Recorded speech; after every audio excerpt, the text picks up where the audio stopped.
Невообичаена стратегија на предизборна кампања практицираат кандидатите за претседател на државата кога е во прашање платена политичка програма, бидејќи повеќето активности се одвиваат во метрополата и на националните медиуми. Тоа што се случува на локално ниво главно е во сенка на спротивставувањето на аргументите на централно ниво, па во таков сооднос на локалните ограници на партиите им преостанува да ги судираат аргументите од овдешното дејствување, а тоа го прават главно преку пресконференции како форма на бесплатна пропаганда, со која во текот на минатата недела секојдневно ги бомбардираа гласачите. При тоа, како муниција не се атрибутите на кандидатите, туку локалните состојби од аспект на тоа кој што направил или не направил.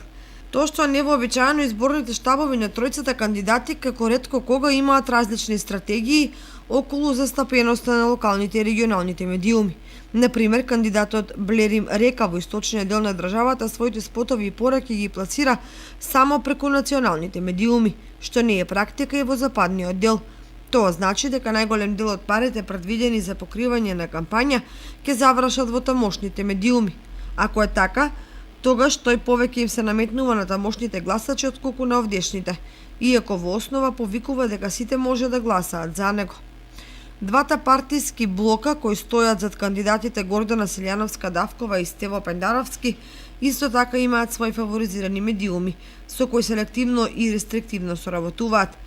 На тој начин дополнително ги делат и медиумите и гледачите, што не е во функција на прокламираното заедништво. Каков резултат сето тоа ќе даде на изборите ќе покаже времето, иако за некакво зближување засега не може да стане збор. Напротив, антагонизмите се поизразени од било кога порано.